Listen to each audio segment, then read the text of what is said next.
परमात्मा का अध्याय है पूरा का पूरा।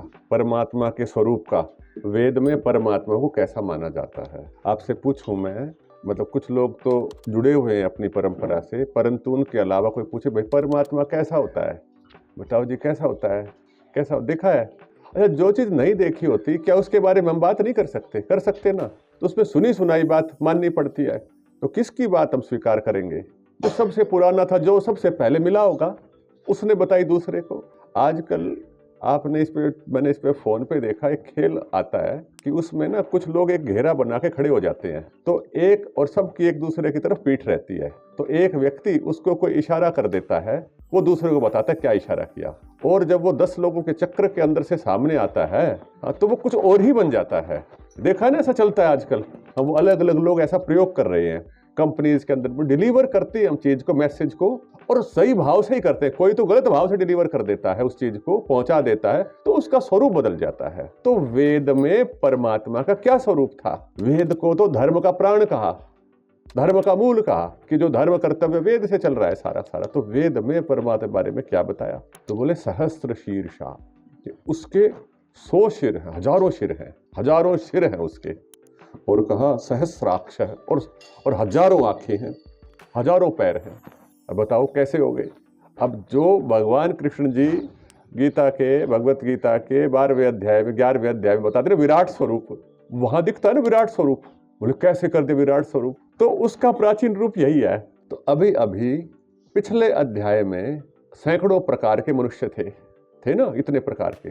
तो वो कहते हैं कि ये सारे ही उसकी आंख हैं, यही सारे उसके सिर हैं, यही सारे ही उसके कर्म करने के साधन हैं, इनके माध्यम से इस प्रकृति के अंदर कार्य कर रहा है। ये बताया उसके स्वरूप के अंदर, उसके अंदर ही सारे के सारे स्थित हैं।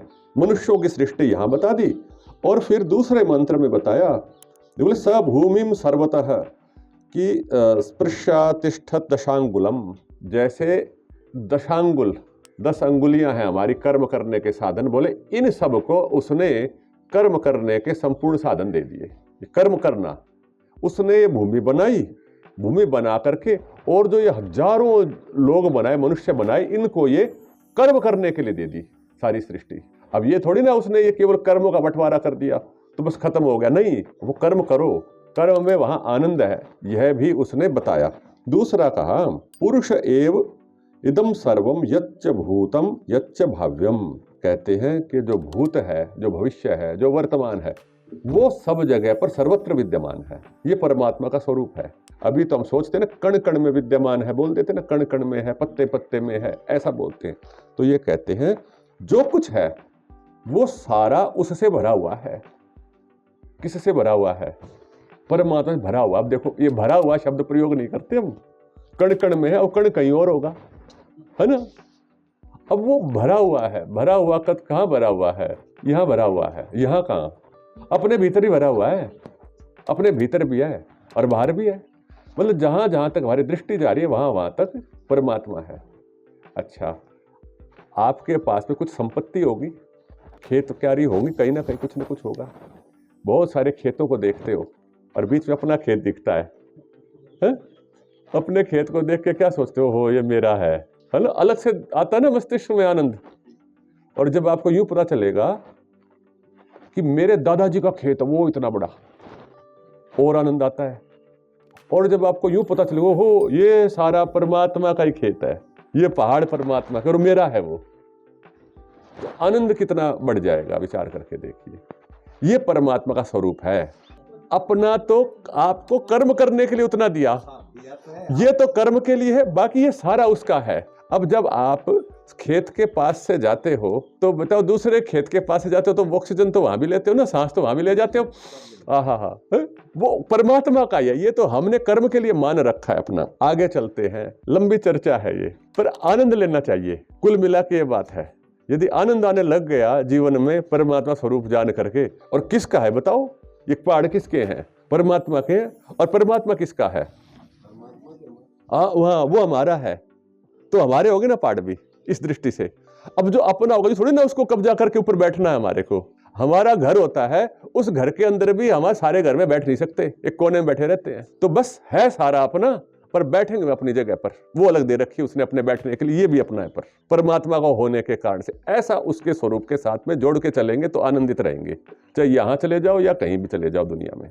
देखो भाई, मुझे ये अनुभूति होती है, और अनुभूति असल मुझे होती है, मैं जहाँ बैठता हूँ ना मुझे अपना लगने लग जाता है। मैं किसी घर में जाता हूँ ना, अब उनको कहना नहीं चाहिए, मुझे तो वो भी अपना लग जाता है। भाई सच बता रहा हूँ, मेरी अनुभूति चल रही है ये। नहीं बच के क्या, कब्जा थोड़ी ना करना है, बैठे तो भाई अपना ही है। हाँ, कब्जा थोड़ी ना हो रहा है, अब कब्जे से डरता है सारा संसार। तो ये मेरी अनुभूति ऐसे चलती है, और मैंने ये विचार किया है अपना जैसा लग रहा है, क्या बात है। तो चलिए इस अध्याय के बारे में बताते, बड़ा प्रसिद्ध अध्याय है ये भी, तो उसके स्वरूप वाला अध्याय है। इतना स्पष्ट स्वरूप परमात्मा का अन्य किसी अध्याय में जो यहाँ पर दिया गया है, पिछले अध्याय से जुड़ा हुआ। वो कहते ना, बोले तेरे नाम अनेक तू एक ही है। गीत सुना ना आप लोगों ने, तो बस पहला मंत्र तो वही है, बोले तू ही तो अग्नि है, और तू ही वायु है, तू ही आदित्य, तू ही चंद्रमा, तू ही शुक्र, तू ही ब्रह्म, तू ही आप, और तू ही प्रजापति। तू ही है। जो हमें ये अलग अलग ज्योति दिख रही है ना, ये ज्योति वो ज्योति, इन सब के पीछे एक ही ज्योति है, दो नहीं है, वो एक ही है। और जो उसको हम लोग विविध नामों से पुकार रहे हैं, तो वो हमने समझने के लिए उसके नामों की व्याख्या कर दी अलग अलग, वो दो हो नहीं सकता। हमारे यहाँ तो अपने वैदिक धर्म में, हिंदू में लोगों से पूछते हैं कि बोले भाई तुम्हारे भगवान कितने हैं, तो वो सीधे सीधे उत्तर देते 33 कोटि हैं जी। नहीं, देवी देवता हैं, परमात्मा एक ही है, वो दो नहीं होंगे, 33 कोटि। क्योंकि शास्त्र का अध्ययन नहीं है, शास्त्र की चर्चा नहीं जानते, तो इसलिए भ्रमित है व्यक्ति, पता नहीं चलता वो क्या जाए क्या कर। 33 कोटि उसके पूछ लो भाई 10-20 का नाम बताओ 33 कोटि में से, तो नाम नहीं पता। 33 कोटि 33 करोड़ होते हैं, तो वो नहीं। तो कहा कि एक ही है, और बोले हर एक क्षण के अंदर कोई भी क्षण ऐसा नहीं है जहां उसकी उपस्थिति ना हो। उसने तो ये समय की भी रचना करी है। सर्वे निमेषा जज्जिरे विद्युत पुरुषादधि नयनम ऊर्ध्वम न तिर्यंच न मध्य परिजग्रभत। कहते हैं उसको ढूंढने के लिए निकला। कौन निकला? साधक निकला कि जी आप, मुझे अनुभूति तो होगी, देखो यहाँ तो है परमात्मा। अब वो निकला आगे दूर कि इसका पार जाऊं, इसके क्रॉस करके देखता हूं। उसके पास में जो भी कोई यंत्र रहा होगा या मन के यंत्र से ही चला होगा, तो वो उड़ने लगा, ढूंढने लगा, ढूंढते ढूंढते, और वो हार गया। और हार करके बोला न तस्य प्रतिमा अस्ति यस्य नाम महद्यशः। ओहो, आपकी तो जी प्रतिमा ही नहीं हो सकती। प्रतिमा का अर्थ ही मूर्ति नहीं होती, प्रतिमा का अर्थ होता है नापने का साधन। कि आपकी ये मूर्ति तो बनना ना बनना अलग बात है, आपको नापे ही कैसे? तो उसको नापने का कोई साधन नहीं है। जिसका नाम महद यश है, उसका यश महान है, हर ओर हर कोने में वही है। तो इस प्रकार से ये परमात्मा का स्वरूप दिखाया। और 8वां जो है ये भी प्रसिद्ध है, सारे मतलब बहुत अच्छे हैं। ये देखो मंत्र बताया ना, उसको फिर षोडशी बता दिया। फिर का ये न जौरुग्रा पृथ्वी च दृढ़ा ये न स्व स्तभितम ये न नाकः। स्तभितम, थाम रखा है जिसने सुख को, कि कितनी संसार में हलचल हो, परंतु आंख बंद करके देखोगे तो भीतर फिर भी शांति मिल सकती है आपको।